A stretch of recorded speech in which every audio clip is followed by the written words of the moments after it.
முதற்றே உலகு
அனைவருக்கும் வணக்கம். இது குட் ஈவினிங் கனடா.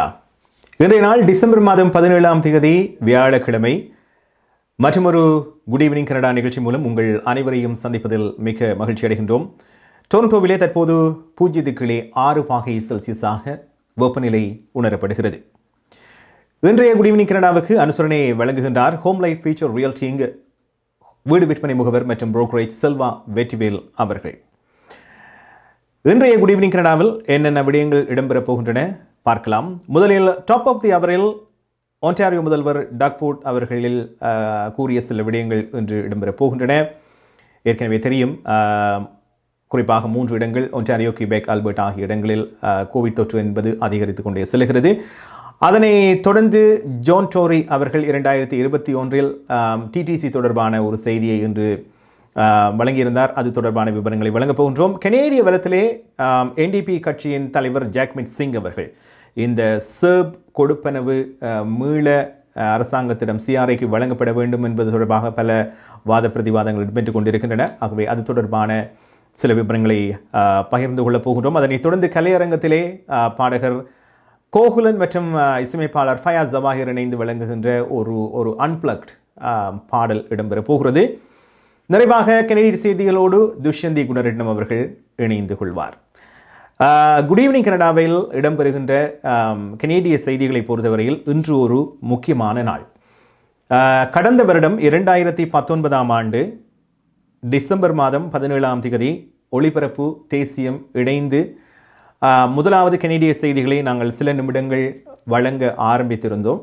ஆகவே இன்றோடு சரியாக ஒரு வருடம் பூர்த்தி அடைகிறது. ஆகவே அது மகிழ்ச்சி தருகின்ற செய்தி.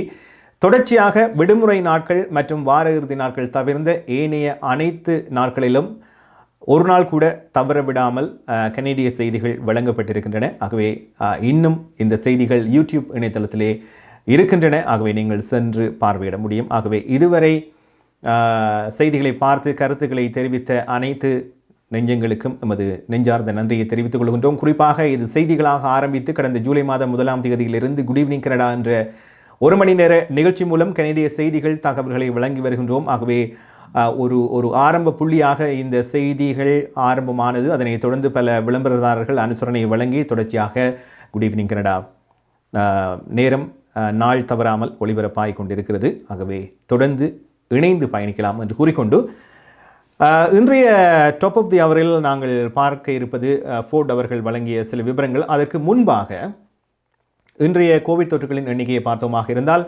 ஒன்டாரியோவை பொறுத்தவரையில் ஒரே நாளில் அதிக எண்ணிக்கையிலான கோவிட் தொற்றாளர்களை பதிவு செய்திருக்கிறது. இன்று 2432 தொற்றுக்கள் ஒன்டாரியோவை பொறுத்தவரையில் பதிவாகி இருக்கின்றன. இதன் மூலம் தொடர்ந்து 3வது நாளாக 2000க்கும் அதிகமான தொற்றுக்களை ஒன்டாரியோ பதிவு செய்திருக்கிறது. இன்றைய மரணங்களை பொறுத்தவரையில் ஒன்டாரியோவில் 23 மரணங்கள் பதிவாகி இருக்கின்றன. ஒன்டாரியோவில் மொத்த தொற்றின் எண்ணிக்கை 1,48,9 967 இருக்கிறது. மரணங்களை பார்த்தோமாக இருந்தால் 4058 மரணங்கள் பதிவாகி இருக்கின்றன. இதனை தொடர்ந்து கனடா ரீதியிலே பார்த்தோமாக இருந்தால் கனடாவில் இன்று 7000க்கும் அதிகமான தொற்றுக்கள் பதிவாகி இருக்கின்றன. குறிப்பாக இன்று 7007 தொற்றுக்கள் பதிவாகி இருக்கின்றன. இதில் கியூபெக்கிலே 1855 சற்று குறைந்திருந்தது. மீண்டும் இப்பொழுது கியூபெக்கிலே இன்று அதிகரித்த தொற்று காணப்படுகிறது. அல்பர்டாவிலே 1571, பிரிட்டிஷ் கொலம்பியாவிலே 673, சஸ்கெச்சுவானிலே 238, மனிடோபாவில் 221, நியூ பிரான்ஸ்விக்கில் 6, நோவஸ்கோஷியாவில் 6, நியூஃபவுண்ட்லாந்து மற்றும் லேபடோரில் 3, பிரின்ஸ் எட்வர்ட் ஐலண்டில் 1, நுனவூட்டில் 1 என இன்று தொற்றுக்கள் கனடா ரீதியாக பார்த்தோமாக இருந்தால் அறிவிக்கப்பட்டிருக்கின்றன. அல்பர்டாவில் 30, கியூபெக்கிலே 22, பிரிட்டிஷ் கொலம்பியாவிலே 21, மனிடோபாவில் 14, சஸ்கெச்சுவானிலே 7 என இன்றைய மரணங்களும் பதிவாகி இருக்கின்றன. இதுவரை கனடாவில் பார்த்தோமாக இருந்தால் 4,88,637 தொற்றுகளும் 13,916 மரணங்களும் சுகாதார அதிகாரிகளால் அறிவிக்கப்பட்டிருக்கின்றன. ஆகவே அவர்கள் சொன்னது போல, மாடலிங் விவரங்கள் சொன்னது போல, வருகின்ற நத்தார் தினத்துக்குள் 15,000 மரணங்கள் என்று அவர்கள் கணிப்பிட்டிருந்தார்கள். ஆகவே இப்பொழுது பார்த்தீர்களானால் 13,916, 14,000 நாங்கள் நெருங்கிவிட்டோம். ஒரு பக்கத்திலே தடுப்பூசிகளின் வரவு, ஆரம்ப நடவடிக்கைகள் ஒரு பக்கத்திலே நடந்து கொண்டிருந்தாலும் இந்த தொற்றுக்களின் எண்ணிக்கை அதிகரித்து கொண்டே செல்கிறது. இதிலே முக்கியமாக இன்று டக்ஃபோர்ட் அவர்கள், ஒன்டாரியோ முதல்வர் டக்ஃபோர்ட் அவர்கள் சொன்ன விடயம் ஒன்று, ஒன்டாரியோ மாகாணத்தை முழுமையாக மூடுவது குறித்து விரைவான முடிவை நான் எடுக்க மாட்டேன் என்று டக்ஃபோர்ட் தெரிவித்திருக்கின்றார். இதிலே முக்கியமாக பார்க்க வேண்டிய விடயம் என்னவென்றால், இந்த மருத்துவமனைகளின் குழு இவரை சந்தித்து மீண்டும் ஒரு முழுமையான முடக்க நிலையை நீங்கள் அறிவிக்க வேண்டும் என்று அவர்கள் கோரிக்கை வைத்திருந்தார்கள். காரணம், வைத்தியசாலைகளை பொறுத்தவரையில் அதிகரித்த தொற்று சென்று கொண்டிருக்கிறது. சாதாரணமாக வேறு வியாதிகளுக்கு, அதாவது வேறு சுகமில்லை என்று நீங்கள் வேறு ஒரு விடயத்துக்காக சென்றால் கூட அங்கே உங்களை தங்க வைத்து சிகிச்சை அளிக்க முடியாத அளவுக்கு அறைகள் இல்லை 1, படுக்கைகள் இல்லை 2. ஆகவே பணியாளர்கள் இப்படி பல விடயங்களை சொல்ல வேண்டும். ஆகவே அதற்காக தான் இவர்கள் ஒரு கோரிக்கை வைத்திருக்கிறார்கள். மீண்டும் ஒரு கடுமையான முடக்க நிலையை நீங்கள் அறிவிக்க வேண்டும் என்று. இதிலே டக்ஃபோர்ட் அவர்கள் சொன்ன இன்னொரு விடயம், அனைத்துமே எவ்ரிதிங் ஆன் த டேபிள், எல்லாமே மேசையில் தயாராக இருக்கிறது, ஆனால் நான் விரைவாக அறிவிக்கவில்லை, விபரமாக சில விடயங்களை பார்த்தான் அறிவிக்க வேண்டும் என்று சொல்லியிருக்கின்றார். ஆகவே எந்த நேரத்திலும் எந்த நாளிலும் எந்த விடயங்களும் நடைபெறலாம். ஆகவே இன்று அவர் என்ன சொல்லியிருந்தார் என்பதை டாப் ஆஃப் தி அவரில் பார்க்கலாம்.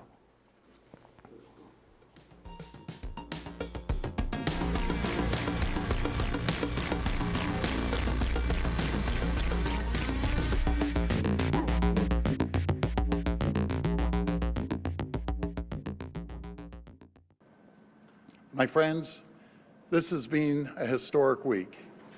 We started giving out the first COVID-19 vaccines in Ontario. To date, we've vaccinated over 1,500 frontline healthcare heroes in Toronto and Ottawa. Heroes who are working in our long-term care homes, taking care of our loved ones. Heroes like Anita from the Rakai Centre, who stepped up to protect herself and for those in her care from COVID-19.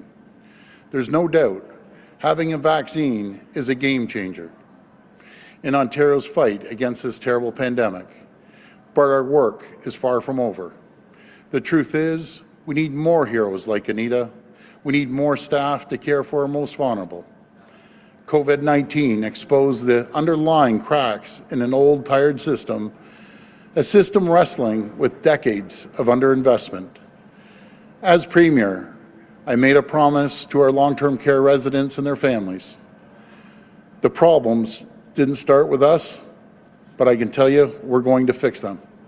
So today I'm glad to be here at George Brown College, and what a beautiful location this is, and great folks here, to announce our government's new long-term care staffing plan. This plan sets out one of the largest recruitment and training efforts in the history of our country. We're investing up to $1.9 billion a year within the next 4 years to put 27,000 new boots on the ground in our long-term care homes. That is 27,000 new personal support workers, or PSWs, registered nurses, registered practical nurses, and other healthcare staff. More staff to deliver on our commitment to increase daily direct care for each resident to 4 hours a day by 2025. And folks, I can tell you, those who are not involved in long-term care, 4 hours a day is a trailblazer. And hopefully the rest of the provinces in our country will follow this. This would be nation-leading level of care for our seniors, because they deserve nothing less. But it goes deeper than that, my friends. We want more people working in long-term care to love what they do and thrive in their careers. We're going to offer more education, more training opportunities, more professional development, so more wonderful people like Anita and others take pride in what they do, contribute to our communities, and change lives for the better. I want to thank George Brown College and the Rakai Centers, who have already got the ball rolling. There's an urgent need for personal support workers, but there aren't enough training opportunities.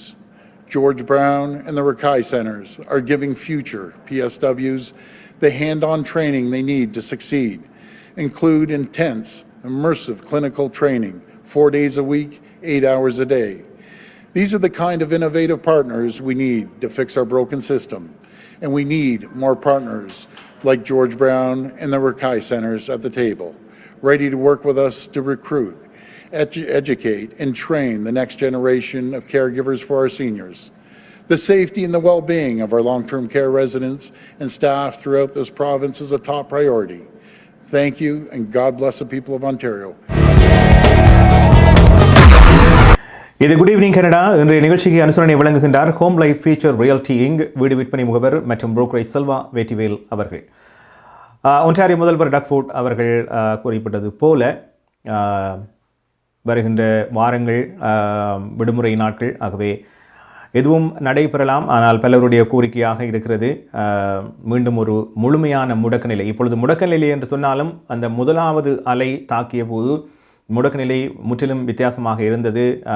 வாகனங்கள் வீதிகளில் குறைவாக இருந்தது, எல்லோருமே வீட்டில் இருந்தார்கள், கடைகள் பல மூடப்பட்டிருந்தன. இப்பொழுது அந்த மாதிரியான ஒரு நிலைமை இல்லை, முடக்க நிலை என்று சொல்லப்பட்டாலும். ஆகவே இது இன்னும் கடுமையாக்கப்பட வேண்டும் என்றும் பலரும் சொல்லியிருக்கிறார்கள். அப்படியானதால் இந்த இரண்டாவது அலையை நாங்கள் வெற்றி கொள்ள முடியும் என்றும் சொல்லப்படுகிறது. சரி, ஆகவே இந்த வருடத்தின் இறுதியில் இப்பொழுது இருக்கின்றோம். டிசம்பர் மாதம் இன்னும் 2 வாரங்களுக்கு குறைவாக புதிய வருடத்தை வரவேற்கப் போகின்றோம். ஆகவே அரசாங்கத்தை பொறுத்தவரையில் அனைத்து மாகாணங்களிலும் பிராந்தியங்களிலும் சரி, அடுத்த வருடத்துக்கான வரவு செலவு எந்தெந்த விடயங்களில் அதிக பணம் முதலிட வேண்டும், என்னவற்றுக்கெல்லாம் செலவு செய்ய வேண்டும், என்னவற்றிலெல்லாம் குறைக்கப்பட வேண்டும், இப்படி பல முடிவுகள் எடுக்கப்படுவது வளமை. ஆனால் இந்த 2020 வைத்துக்கொண்டு அடுத்த வருடத்துக்கு பல விடயங்கள் பிற்போடப்பட்டிருக்கின்றன. முடிவுகள் பின்னர் அறிவிக்கப்படும் என்று சொல்லப்பட்டிருக்கிறது. அந்த வகையில் டொரண்டோவை பொறுத்தவரையில் டிடிசி ஒவ்வொரு வருடத்தின் நிறைவிலும் அடுத்த வருடத்துக்கான செலவுகள் அல்லது அடுத்த வருடம் 2021 கட்டணத்தை பொறுத்தவரையில் எவ்வளவு வீதம் அதிகரிப்பு இருக்க போகிறது, இப்படியெல்லாம் பல விடயங்கள் சொல்லப்படுவது வளமை. ஆனால் இன்று டொரண்டோ முதல்வர் ஜோன் டோரி அவர்கள் சொல்லியிருக்கின்றார், 2021 ஆண்டில் பேருந்தை பொறுத்தவரையில், பேருந்து சேவைகளை பொறுத்தவரையில் எந்த விதமான கட்டண அறிவிப்பும்,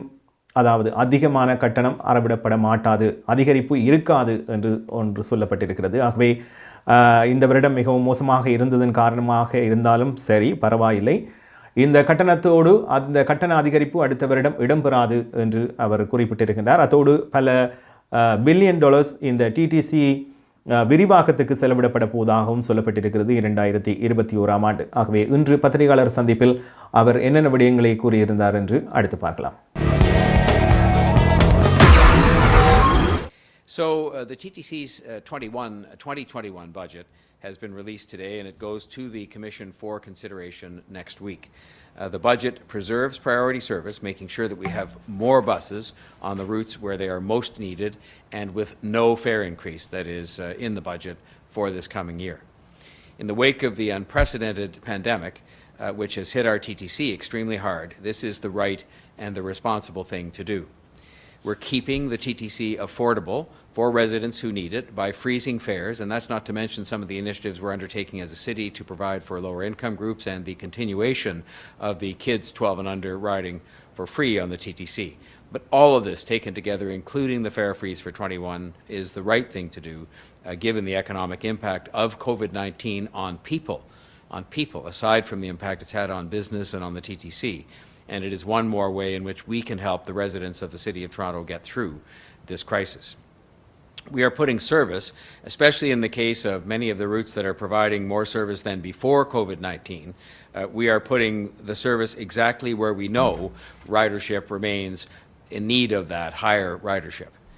The $2.15 billion operating budget for the TTC and Wheel-Trans is made possible by maintaining the city's $789.8 million subsidy, and is helped by the Safe Restart funding secured this year and provided by the two governments, the provincial and the federal governments, announced yesterday between myself and Minister Stephen Clark.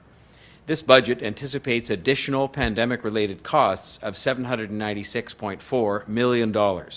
These costs will partly be funded by Safe Restart funding from the federal and provincial governments and by their expected ongoing support in 2021. It is taking all three governments, municipal, provincial, and federal, to help the TTC, which is by far Canada's largest transit system, to get through this crisis and to ensure that it will be a strong and reliable transit service during the pandemic recovery. இது good evening Canada. இன்று நிகழ்ச்சிக்கு அனுசரணை வழங்குகின்றார் Home Life future ரியல்டிங் வீடு விற்பனை முகவர் மற்றும் brokerage Selva Vetrivel அவர்கள்.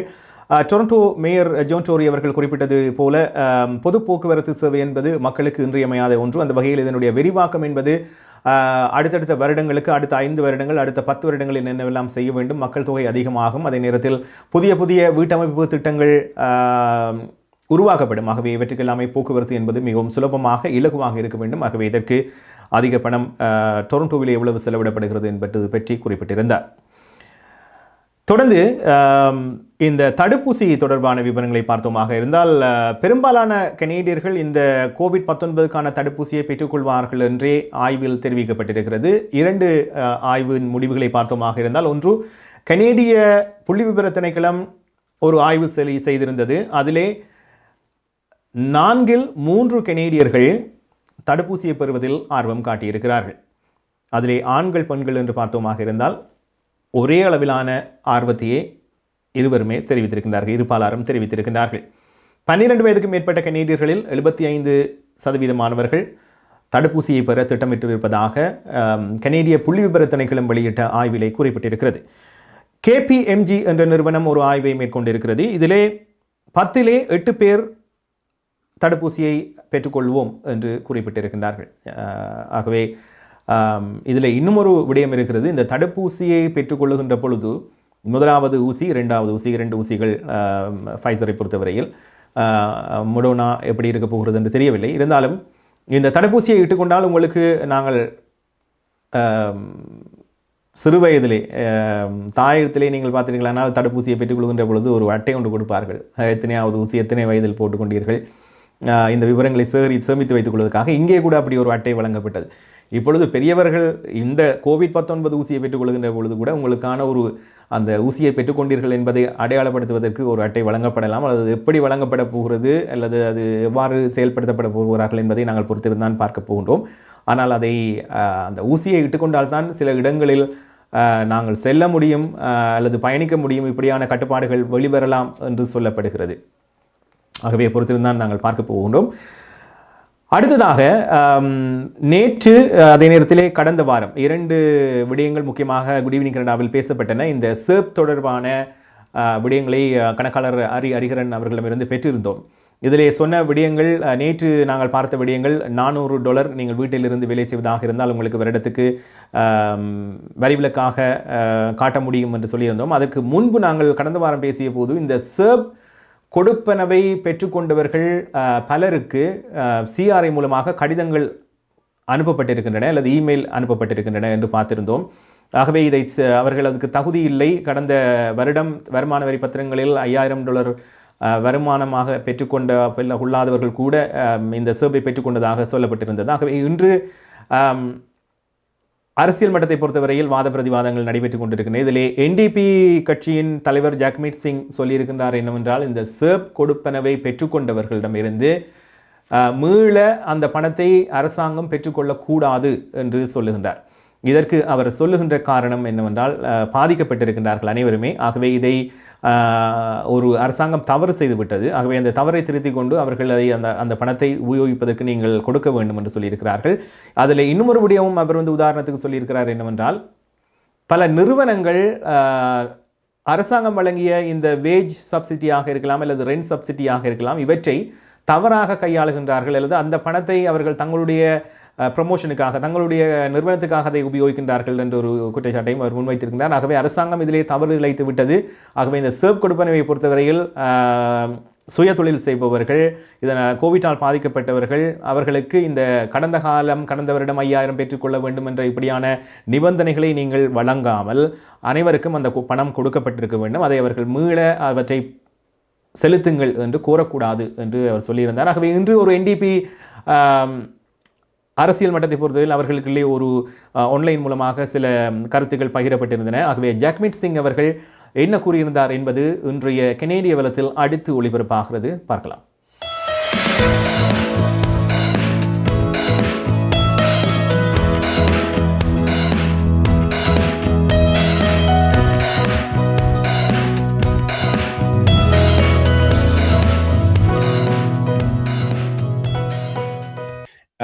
So first off, our optimism is because this is wrong. What's happening is absolutely wrong, and it is very clear that independent workers, self-employed workers, artists applied for CERB, and at the time, it was more than just good faith. They applied following all the rules that they were aware of, and a journalist has archived the website, and at the time, there was no mention of net income or gross income. It was very clear that if you had $5,000, if you had earned at least $5,000, that you could apply. The Minister of Finance actually went on air at that time and said total income of $5,000, didn't mention net or gross. So really, we've got these workers who applied for help, who absolutely qualified based on the rules that they were aware of. And then after the fact, the government is now changing effectively the criteria by clarifying it. They're really just changing the criteria, and it is wrong to do so. So we're hoping with the pressure that we mount on the government, we can get them to back down on this. We're seeing some reports that for young people that are also faced with the same problem, that are faced with these clawbacks, that the Prime Minister might be reconsidering. We know the Prime Minister, Justin Trudeau, has the power to stop this right now. We're saying stop going after these artists, these self-employed workers, and instead go after the companies that we know made profits during the pandemic, took public money because they were saying that they are losing income, losing profits, and in fact made profits enough to pay back their dividends to their shareholders. So that's what we're saying, that we want this government to do what's right and stop going after these artists and these workers, and instead go after those who can afford to do so. It's fair to say that right now we don't have any correspondences that give us any concrete evidence of optimism, but we believe this is the right thing to do. We're absolutely confident that these workers made the right decision to apply for help when they needed it. These are workers that needed the help, and we support them entirely. And so we really believe that this is a mistake that the government's making right now, and they're wrong to go after these workers, and they're wrong to go after students.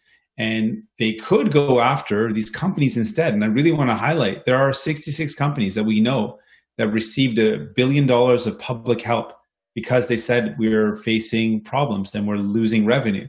And then they turned around in that same period of time and paid out dividends to the tune of $5 billion. So clearly, if you pay out a dividend, you're profitable. And if you're profitable, why are you getting help from the government? So we really want to make that contrast. This Liberal government should be going after those companies that were profitable, not workers that are struggling. And so, yes, it's the moral argument here. I'm hoping that we'll continue to apply pressure. And yes, I was referring to the article that you mentioned and the journalist that you mentioned, that hopefully, as we continue to mount pressure, Justin Trudeau can see that he made a mistake here. That it does not make sense to go after these folks that are the people that needed help. These are exactly who deserved help. And this is what we wanted the CERB to do, to help people who needed it. And it should not be clawed back now.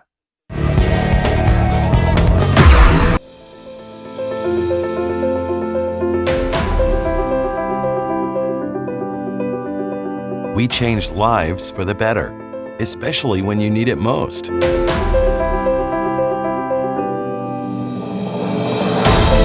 We change lives by providing simple solutions. We believe in positive changes, peace of mind, and financial security.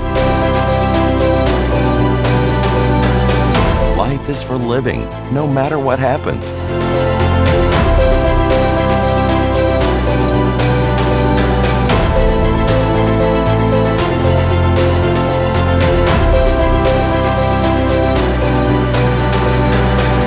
Life 100. Protect what matters the most to you, your family, and your business. இது good evening Canada என்ற நிகழ்ச்சிக்கு அனுசரணை வழங்குகின்றார் Home life feature ரியல்டிங் வீடு விற்பனை முகவர் மற்றும் brokerage Selva Vetrivel அவர்கள். NDP கட்சியின் தலைவர் ஜாக்மீட் சிங் அவர்கள் குறிப்பிட்ட விடயங்களை நீங்கள் பார்த்திருப்பீர்கள். ஆகவே அவர்களுக்கு இடையிலான ஒரு நியூஸ் கான்ஃபரன்ஸ் என்று இடம்பெற்றிருந்தது இணையவழி வாயிலாக. அதில் இவர்கள் சொல்லப்பட்ட விடயங்கள் தான் இந்த CERB கொடுப்பனவு மீள கடந்த வருடம் வருமானம் எப்படியாக இருந்தாலும் அது பெற்றுக்கொண்டவர்கள் மீள வழங்கப்படக்கூடாது என்று சொல்லியிருந்தார். ஆகவே வருகின்ற வாரங்களில் என்ன முடிவுகள் வரப்போகின்றன என்று பார்க்கலாம். குறிப்பாக இதிலே அரசாங்க மட்டத்தில் பார்த்தோமாக இருந்தால் 2 கட்சிகள் லிபரல் NDP கடந்த சில மாதங்களுக்கு முன்பு பாராளுமன்றம் முடக்கப்பட்டு சில வாரங்கள் மூடப்பட்டிருந்தது. பின்னர் வந்த பொழுது சிம்மாசன உரை தோர்ன் ஸ்பீச் இடம்பெற்றது. இதிலே ஆரம்பத்தில் கன்சர்வேட்டிவ் கட்சி எதிராக இருந்தது. ஆகவே தொடர்ந்து இந்த லிபரல் கட்சியின் ஆட்சி நீடிப்பதற்காக முக்கியமாக காரணமாக இருப்பது NDP கட்சி என்பது குறிப்பிடத்தக்கது. ஆகவே நிச்சயமாக இவர்களுடைய கோரிக்கையை லிபரல் அரசாங்கம் ஏற்றுக்கொள்ள வேண்டும் அல்லது அவர்களுக்கு என்ன பதில் கூறப்போகிறது என்பதை பொறுத்திருந்து பார்க்கலாம். தொடர்ந்து நாங்கள் TDSP Toronto district school board Toronto பிராந்திய கல்விச்சபை இதிலே எனக்கு தெரியும் இது நாங்கள் டொரண்டோவில் குறிப்பிட்டாலும் பல இடங்களில் குறிப்பாக மொன்ட்ரியலாக இருந்தாலும் வான்கூவராக இருந்தாலும் இந்த COVID-19 தொற்றினால் பல பாடசாலைகள் பாதிப்படைந்திருக்கின்றன. பல மாணவர்களுக்கு தொற்று ஏற்பட்டிருக்கிறது, பணியாளர்கள் ஆசிரியர்களுக்கு தொற்று ஏற்பட்டிருக்கிறது. அதிலே குறிப்பாக இன்று TDSPயை பொறுத்தவரையில் மேலும் 12 பாடசாலைகள் மூடப்பட்டிருப்பதாக சொல்லப்பட்டிருக்கிறது இந்த கோவிட் தொற்று காரணமாக. இதில் இன்னுமொரு விடயம் என்னவென்றால் 2021ஆம் ஆண்டுக்கான கல்வி செயல்பாடுகள் அல்லது கற்கை செயல்பாடுகள் தொடர்ந்து இணையவழி வாயிலாக முழுமையாக இடம்பெறப் போகிறதா இல்லை இப்பொழுது வழங்கப்படுவது போல அரைவாசியாக பாதியாக வழங்கப்பட போகிறதா பொறுத்து தான் பார்க்க போனோம். காரணம், இந்த விடுமுறை நாட்களில் தொற்று அதிகரித்தால், ஒருவேளை இந்த தொற்று அதிகரித்து மீண்டும் ஜனவரி மாதம் முதல் வாரம் 2வது வாரங்களில் பாடசாலைகள் ஆரம்பமாகின்ற பொழுது தொடர்ச்சியாக பாடசாலைகளிலும் அதிகரித்து சென்றால் பாடசாலைகளை மூட வேண்டிய ஒரு நிலைக்கு தள்ளப்படும். ஆகவே இணையவழி வாயிலாக கற்பித்தலை மேற்கொள்ள வேண்டும், அதற்கான திட்டங்கள் வகுக்கப்படலாம் என்று எதிர்பார்க்கப்படுகிறது. ஆகவே வருகின்ற நாட்களை தான் பார்க்க போகின்றோம் அல்லது புதிய வருடத்தில் பார்க்கலாம் எவ்வாறு இருக்கப் போகிறது என்று. தொடர்ந்து கனேடிய நாணய மாற்று விகிதம் குறிப்பாக இன்றும் தொடர்ந்து இலங்கை இந்தியாவுக்கு நீங்கள் பணம் அனுப்புவதாக இருந்தால் கனேடிய நாணய மாற்று விகிதத்தை சற்று இன்று பாருங்கள். Columbia group Columbia money transfer பிராம்டனில் இருந்தாலும் நீங்கள் அவர்களை தொடர்பு கொண்டால் டொரண்டோவில் நீங்கள் எந்த பாகத்தில் இருந்தாலும் Brampton, Mississauga, Scarborough, downtown, Ajax எந்த பகுதியில் இருந்தாலும் அவர்களுக்கான கிளை நிறுவனங்களிடம் நீங்கள் சென்று பணத்தை வழங்கி அனுப்பி வைக்க முடியும். ஆகவே இன்று கனேடிய நாணய மாற்று விகிதம் என்ன விதத்தில் இருக்கிறது பார்க்கலாம். பிராம்டனில் அமைந்திருக்கும் கொலம்பியா குரூப் கொலம்பியா மணி டிரான்ஸ்ஃபரின் அனுசரணையில் கனேடிய நாணய மாற்று விகிதம் டிசம்பர் மாதம் 17ஆம் தேதி இலங்கை 153 இலங்கை ரூபா, இந்தியா 58 இந்திய ரூபா, அமெரிக்கா 0.79 அமெரிக்க டாலர், ஐரோப்பா 0.64 யூரோ, சுவிட்சர்லாந்து 0.70 சுவிஸ் பிராங்க், பிரித்தானியா 0.58 பிரித்தானிய பவுண்ட்ஸ், ஆஸ்திரேலியா 1.03 ஆஸ்திரேலிய டாலர், சிங்கப்பூர் 1.04 சிங்கப்பூர் டாலர். பிராம்டனில் அமைந்திருக்கும் கொலம்பியா குரூப் கொலம்பியா மணி டிரான்ஸ்ஃபரின் அனுசரணையில் கனேடிய நாணய மாற்று விகிதம் டிசம்பர் மாதம் 17ஆம் தேதி கனடா பிராம்டனில் இருக்கும் பெரிய தமிழர் நிறுவனம் கொலம்பியா. வெட்டிங் இன்விடேஷன் முதல் அனைத்து பிரிண்டிங் தேவைகளுக்கும் கொலம்பியா பிரிண்டிங். நீங்கள் அனுப்பும் பணம் உலகின் எந்த நாடுகளுக்கும் நம்பிக்கையோடு கிடைத்திட கொலம்பியா மணி டிரான்ஸ்ஃபர். திரைப்படங்கள், பாடல்கள், MP3 என அனைத்தும் உடனுக்குடன் பெற்றிட கொலம்பியா வீடியோ. சொன்னா இது ஒரு குட்டி மால் மாதிரி. இது குட் ஈவினிங் கனடா என்ற நிகழ்ச்சிக்கு அனுசரணை வழங்குகின்றார் ஹோம் லைஃப் ஃபியூச்சர் ரியல்டிங் வீடு விற்பனை முகவர் மற்றும் புரோக்கரேஜ் செல்வா வெற்றிவேல் அவர்கள். சரி, கோவிட் தொடர்பான விவரங்கள் பலவற்றை பார்த்து விட்டோம். ஆகவே தொடர்வது கலையரங்கம். இன்றைய கலையரங்கத்தில் ஒரு அன்பிளக்ட் பாடல் ஒன்று, ஒரு பாடல் இல்லை, 2-3 பாடல்கள் சேர்த்து அன்பிளக்டாக பாடகர் கோகுலன் அவர்கள் பாட இருக்கின்றார். ஃபயாஸ் ஜவாஹிரின் பின்னணி இசையிலே 2-3 பாடல்களை சேர்த்து அன்பிளக்டாக இது ஒளிப்பதிவு செய்யப்பட்டிருக்கிறது. ஆகவே நிச்சயமாக உங்களுக்கும் பிடிக்கும் என்று நம்புகின்றோம். இந்த 2 கலைஞர்களுடைய படைப்புகள் பலவற்றை நீங்கள் யூடியூப் வாயிலாக தேடி அங்கேயும் பார்க்க முடியும். இப்பொழுது பார்க்கலாம்.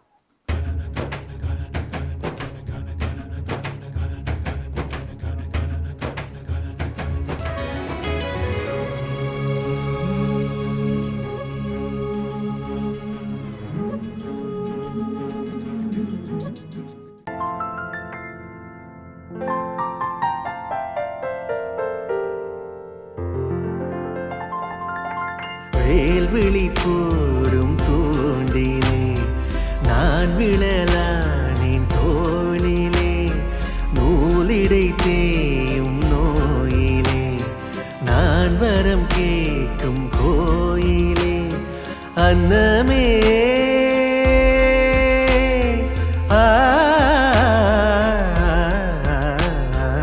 அன்னமே எந்தன் சொர்ணமே, உந்தன் எண்ணமே வானவில் வண்ணமே. கண்ணமே மது கிண்ணமே, அதில் பொன்மணி வைரங்கள் மின்னுமே. எண்ணமே தொல்லை பண்ணுமே, பெண்ணென்னும் கங்கைக்குள் பேரின்பமே.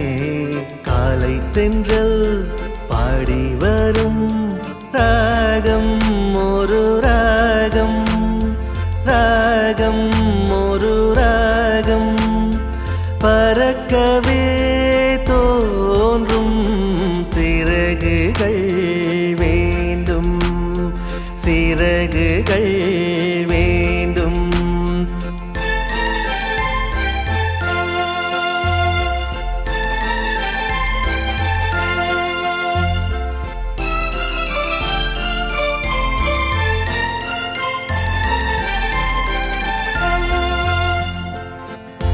மங்கைக்குள் காதலேனும் கங்கைக்குள் நான் மிதக்க, மங்கைக்குள் காதலேனும் கங்கைக்குள் நான் மிதக்க. சங்கமங்களில் இடம் பெறும் சம்பவங்களில் இதம் இதம். மனத்தால் நினைத்தால் இனிப்பதென்ன,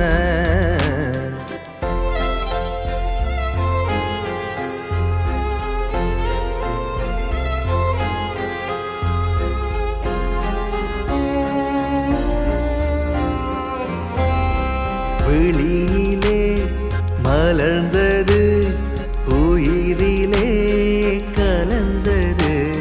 பெண்ணென்னும் பொன்னழகே அடடா எங்கெங்கும் முன்னழகே.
ராசாத்தி ஒன்ன காணாத நெஞ்சு காத்தாடி போலாடுது ராசாத்தி ஒன்ன காணாத நெஞ்சு காத்தாடி போலாடுது பொழுதாகி போச்சு விளக்கேத்தியாச்சு பொன்மானே ஒன்ன தேடுது ராசாத்தி ஒன்ன காணாத நெஞ்சு காத்தாடி போலாடுது ராசாத்தி ஒன்ன காணாத நெஞ்சு காத்தாடி போலாடுது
கண்ணுக்கொரு வண்ணக்கிளி காதுக்கொரு கானக்குயில் நெஞ்சுக்கொரு வஞ்சிக் கொடி நீ தானம்மா கண்ணுக்கொரு வண்ணக்கிளி காதுக்கொரு கானக்குயில் நெஞ்சுக்கொரு வஞ்சிக் கொடி நீ தானம்மா தத்தி தவளும் தங்கச்சிமிழே பொங்கி பெருகும் சங்கத்தமிழே முத்தம் தர நித்தம் வரும் நட்சத்திரம் யாரோடு இங்கு எனக்கென்ன பேச்சு நீதானே கண்ணே நான் வாங்கும் மூச்சு வாழ்ந்தாக வேண்டும் வா வா கண்ணே ராசாத்தி ஒன்ன காணாத நெஞ்சு காத்தாடி போலாடுது ராசாத்தி ஒன்ன காணாத நெஞ்சு காத்தாடி போலாடுது பொழுதாகி போச்சு விளக்கேத்தியாச்சு பொன்மானே ஒன்ன தேடுது ராசாத்தி ஒன்ன காணாத நெஞ்சு காத்தாடி போலாடுது ராசாத்தி ஒன்ன காணாத நெஞ்சு காத்தாடி போலாடுது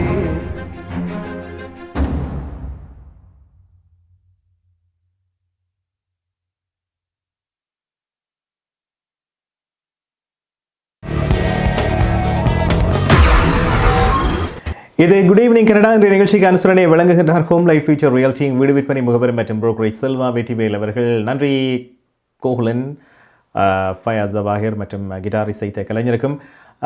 கோகுலன் மற்றும் ஃபயாஸுடைய பாடல்கள் பலவற்றை நீங்கள் யூடியூப்லேயே பார்க்கலாம் என்று கூறிக்கொண்டு உங்களுடைய கலைப்படைப்புகளையும் நீங்கள் குட் ஈவினிங் கனடாவில் ஒளிபரப்பாக விரும்பினால் நீங்கள் அனுப்பி வைக்கலாம். டொரண்டோ கனடாவில் நீங்கள் எங்கிருந்தாலும் வான்கூவராக இருக்கலாம், அல்பர்டாவாக இருக்கலாம், மொன்ட்ரியலாக இருக்கலாம். குறிப்பாக மொன்ட்ரியல் டொரண்டோவை பொறுத்தவரையில் பல கலைஞர்கள் தொடர்பு கொண்டு தங்களுடைய கலைப்படைப்புகளை அனுப்பி வைக்கிறார்கள். ஆகவே நீங்களும் உங்களுடைய படைப்புகள் குறிப்பாக இது கால்கரி, அல்பர்டா, வான்கூவரில் கூட பல கலைஞர்கள் இருக்கின்றார்கள். உங்களுடைய படைப்புகளையும் அனுப்பி வையுங்கள். அடுத்து இந்த விடுமுறை காலம் நெருங்குவதன் காரணமாக ஒரு சில விடயங்களை மீண்டும் மீண்டும் ஞாபகப்படுத்தலாம் என்று நினைக்கிறேன்.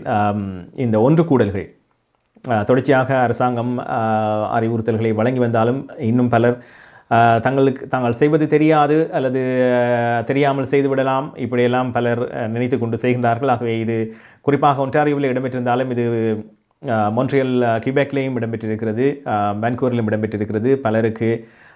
பலர் இதை அறிவித்து அவர்களுக்கு டிக்கெட்டுகள் வழங்கப்பட்டிருக்கின்றன. இது வானிலை இடம்பெற்றிருக்கிறது. 22 பேருக்கு இந்த ஒன்று கூடலில் கலந்து கொண்டதாகவும் அவர்களுக்கு $180 படி 22 பேருக்கும் டிக்கெட்டுகள் வழங்கப்பட்டதாக சொல்லப்பட்டிருக்கிறது. ஆகவே இந்த விடுமுறை காலங்களில் நீங்கள் பார்த்தீங்கன்னா இன்னும் கடுமையாக அதிகாரிகள் பலரும் அது உணவகங்களாக இருந்தாலும் சரி, தனிப்பட்ட வீடுகளாக இருந்தாலும் சரி கண்காணித்து கொண்டிருப்பார்கள். ஆகவே மிக மிக இப்படியான விடயங்களை தவிருங்கள். $880 அபராதம் என்பது இன்னும் அதை அதிகரிக்கலாம். அதாவது ஒரு நிகழ்வை நடத்துவது கூட அது இன்னும் அதிகமான தொகை அறவிடப்படலாம். ஆகவே அதை கவனத்தில் எடுத்துக்கொள்ளுங்கள். அதே போன்று இந்த வருடத்துக்கான குளிர்கால ஒன்று கூடல்கள் மற்றும் ஹாலிடே கேம்ப், அதாவது விடுமுறை கேம்பிங் போன்றவை பல இடங்களிலும் இந்த முறை இடம்பெறாது என்று சொல்லப்பட்டிருக்கிறது. 30க்கும் அதிகமான இடங்களில் இந்த ஹாலிடே கேம்ப் வழமையாகவே இடம்பெறுவது வழமை வருட நிறைவில், ஆனால் இந்த முறை இடம்பெறாது என்று சொல்லப்பட்டிருக்கிறது. அதே போன்று இந்த வின்டர் குளிர்கால ஒன்று கூடல்கள் அல்லது குளிர்கால நிகழ்ச்சிகள் இடம்பெறாது என்றும் சொல்லப்பட்டிருக்கிறது. குறிப்பாக இது டொரண்டோவில் சொல்லப்பட்டிருந்தாலும் அனைத்து இடங்களிலும் இம்முறை மக்கள் கூடுவதை தவிர்ப்பதற்காக இணையவழி வாயிலாக மட்டுமே சில ஒளிபரப்புகள் இடம்பெறும் என்று சொல்லப்பட்டிருக்கிறது. அது மொன்ட்ரியல், வான்கூவர், பல கனடிய இடங்களிலும் இவ்வாறு தான் இடம்பெறப் போகிறது என்று சொல்லப்பட்டிருக்கிறது. ஆகவே இம்முறை வழமையாக நடைபெறுகின்ற நிகழ்வுகள் எதுவுமே லேர்ன் டு ஸ்கேட், டொரண்டோவை பொறுத்தவரையில் லேர்ன் டு ஸ்கேட் என்பது மிகவும் ஒரு பிரபல்யமானது. பலரும் குறிப்பாக இதில் குழந்தைகள், பெரியவர்கள் என்று பலரும் கலந்து கொள்வார்கள். இது கூட இடம்பெறாது என்று கூறப்பட்டிருக்கிறது. தொடர்ந்து இந்த காலநிலை எவ்வாறு இருக்க போகிறது என்று பார்த்து விடுவோம். பல இடங்களில் பனிப்பொழிவு இடம்பெற்றிருந்தாலும் கூட, குறிப்பாக மொன்ட்ரியல், ஒட்டோவாவை பொறுத்தவரையில் கடும் குளிர் நேற்று இன்று நிலவிக் கொண்டிருக்கிறது. டொரண்டோ, கல்கரி, வான்கூவரை பொறுத்தவரையில் ஒரு மிதமான காலநிலையாக இருக்கிறது. டொரண்டோவில் ஏனைய இடங்களில் நாளை காலநிலை எவ்வாறு இருக்கப் போகிறது பார்க்கலாம். ஹோம் லைஃப் ஃபீச்சர் ரியல்டி வீடு விற்பனை முகவர் மற்றும் புரோக்கரேஜ் செல்வா வெற்றிவேல் அவர்களின் அனுசரணையில் டிசம்பர் மாதம் 18ஆம் தேதி வெள்ளிக்கிழமை நிலவும் காலநிலை. டொரண்டோவில் அதிகூடிய வெப்பநிலை 0°C, அதிகுறைந்த வெப்பநிலை 0°3°C. நாளைய நாள் சூரிய ஒளி மற்றும் முகில் கூட்டம் நிறைந்த நாளாக இருக்கும். ஒட்டோவாவில் அதிகூடிய வெப்பநிலை 0°11°C, அதிகுறைந்த வெப்பநிலை 0°15°C. நாளைய நாள் சூரிய ஒளி பிரகாசமாக இருக்கும். மொன்ட்ரியலில் அதிகூடிய வெப்பநிலை 0°9°C, அதிகுறைந்த வெப்பநிலை 0°15°C. நாளைய நாள் சூரிய ஒளி நிறைந்த நாளாக இருக்கும். கல்கரியில் அதிகூடிய வெப்பநிலை 3°C, அதிகுறைந்த வெப்பநிலை 0°C. நாளைய நாள் சூரிய ஒளி மற்றும் முகில் கூட்டம் நிறைந்த நாளாக இருக்கும். வான்கூவரில் அதிகூடிய வெப்பநிலை 10°C, அதிகுறைந்த வெப்பநிலை 5°C. நாளைய நாள் மழைக்குரிய நாளாக தென்படுகிறது. ஹோம் லைஃப் ஃபீச்சர் ரியல்டி வீடு விற்பனை முகவர் மற்றும் புரோக்கரேஜ் செல்வா வெற்றிவேல் அவர்களின் அனுசரணையில் டிசம்பர் மாதம் 18ஆம் தேதி வெள்ளிக்கிழமை நிலவும் காலநிலை. உங்கள் வாழ்க்கையின் வெற்றிக்கு ஹோம் லைஃப் ஃபியூச்சர் ரியாலிட்டியில் இணையுங்கள். Top 5 Home Life brokerage in Canada. Broker of record Selva வெற்றிவேலின் அனுபவ பட்டறிவுடன் கூடிய பயிற்சி. 600க்கும் மேற்பட்ட முகவர்கள் நமது சமூகத்தில் 1000க்கும் மேற்பட்ட முகவர்களை உருவாக்கிய பெருமை. 4000 சதுர அடி பரப்பில் ஒரே கூரையின் கீழ் private lending, mortgage, investment, law firm, in house training, networking events, seminars, இன்னும் பல. ரியல் எஸ்டேட் துறையில் உங்களை அடுத்த நிலைக்கு உயர்த்திட ஹோம் லைஃப் ஃபியூச்சர் ரியல்டி. இது குட் ஈவினிங் கனடா என்ற நிகழ்ச்சிக்கு அனுசரணை வழங்குகின்றார் ஹோம் லைஃப் ஃபீச்சர் ரியல்டி வீடு விற்பனை முகவர் மற்றும் புரோக்கரேஜ் செல்வா வெற்றிவேல். அடுத்து கனேடிய செய்திகளோடு துஷ்யந்தி குணரெட்டம் இணைந்து கொள்ளவிருக்கின்றார். ஆரம்பத்தில் நான் குறிப்பிட்டது போல கடந்த வருடம் 2019ஆம் ஆண்டு டிசம்பர் மாதம் 17ஆம் தேதி ஒளிபரப்பு தேசியம் இணைந்து கனேடிய செய்திகளை மட்டும் வழங்குவதாக ஆரம்பித்தது, ஒரு புள்ளியாக ஆரம்பித்தது. இப்பொழுது 1 மணி நேர குட் ஈவினிங் கனடா நிகழ்ச்சியாக மாறியிருக்கிறது. ஆகவே தொடர்ந்து ஆதரவு வழங்குபவர்கள், நிகழ்ச்சியை செய்திகளை பார்ப்பவர்களுக்கு நன்றியை கூறிக்கொண்டு செய்திகளை பார்க்கலாம்.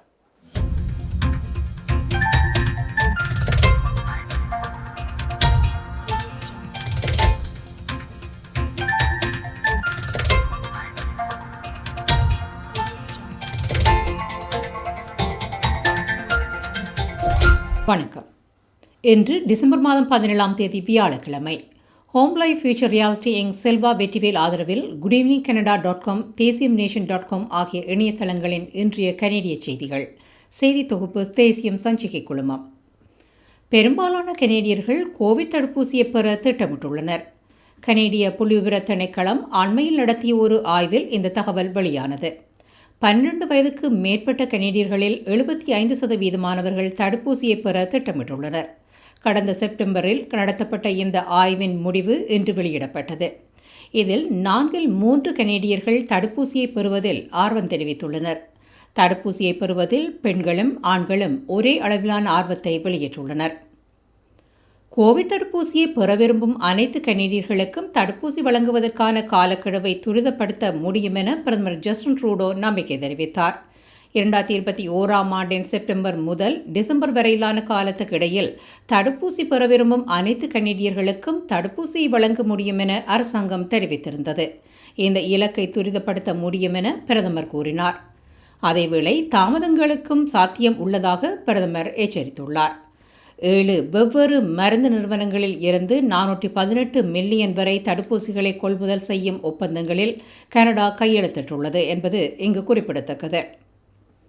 ஆன்டாரியோ மாகாணத்தை முழுமையாக மூடுவது குறித்து விரைவான முடிவை எடுக்க மாட்டேன் என முதல்வர் டக் ஃபோர்ட் தெரிவித்தார். மாகாணத்தை முழுமையாக மூடுவது குறித்து மருத்துவமனைகளின் தொடர் அழைப்புகளுக்கு மத்தியில் இந்த கருத்தை முதல்வர் என்று கூறினார்.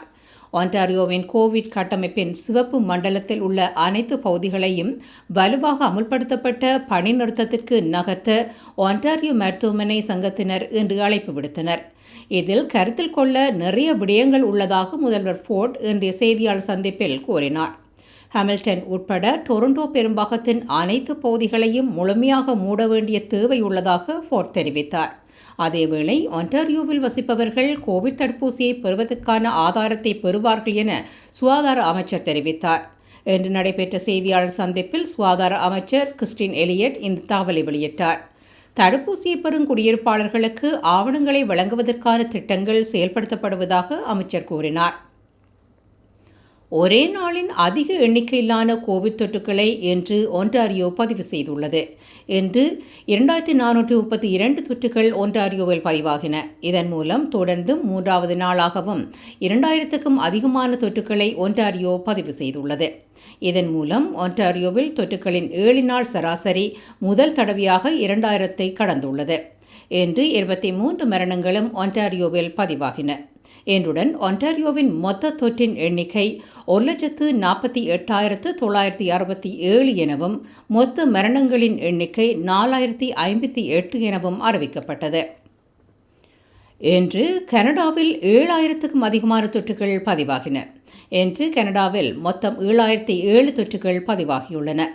கியூபெக்கில் 1855, அல்பர்டாவில் 1571, பிரிட்டிஷ் கொலம்பியாவில் 673, சஸ்கச்வானில் 238, மனிடோபாவில் 221, நியூ பிரன்ஸ்விக்கில் 6, நோவஸ்கோஷாவில் 6, நியூஃபவுண்ட்லேண்ட் லப்ரடோரில் 3, பிரின்ஸ் எட்வர்ட் தீவில் 1, நுணவுற்றில் 1 என இன்றைய தொற்றுகள் அறிவிக்கப்பட்டன. ஆல்பர்டாவில் 30, கியூபெக்கில் 22, பிரிட்டிஷ் கொலம்பியாவில் 21, மனிடோபாவில் 14, சஸ்கச்வானில் 7 என இன்றைய மரணங்களும் பதிவாகியுள்ளன. இதுவரை கனடாவில் 4,88,637 தொற்றுகளும் 13,916 மரணங்களும் சுகாதார அதிகாரிகளினால் அறிவிக்கப்பட்டுள்ளன. சந்திரனை சுற்றி வரும் விண்வெளி கலத்துக்கு விண்வெளி வீரரை அனுப்ப கனடா அமெரிக்காவுடன் ஒப்பந்தம் ஒன்றை எட்டியுள்ளது. சந்திர மேற்பரப்பிற்கு மேலே ஒரு புதிய விண்வெளி நிலையத்தை நிறுவுவதற்கான பரந்த முயற்சியின் ஒரு பகுதியாக இந்த ஒப்பந்தம் அமைந்துள்ளது. கனடாவின் தொழில் அமைச்சர் நப்டீப் பிரெயின்ஸ் இந்த அறிவித்தலை வெளியிட்டார். இது லூனார் கேட்வே எனப்படும் புதிய நிலையத்தை உருவாக்க அமெரிக்கா தலைமையிலான முயற்சியில் கனடாவின் ஈடுபாட்டை முறைப்படுத்துகிறது. ஹோம் லைஃப் ஃபியூச்சர் ரியாலிட்டி யங் செல்வா வெற்றிவேல் ஆதரவிலான இன்றைய கனேடிய செய்திகள் நிறைவு பெறுகின்றன. எமது செய்தி தொகுப்பு வார நாட்களில் இரவு எமது யூடியூப் சேனலில் பதிவேற்றப்படும். மீண்டும் நாளை சந்திக்கலாம். நன்றி, வணக்கம்.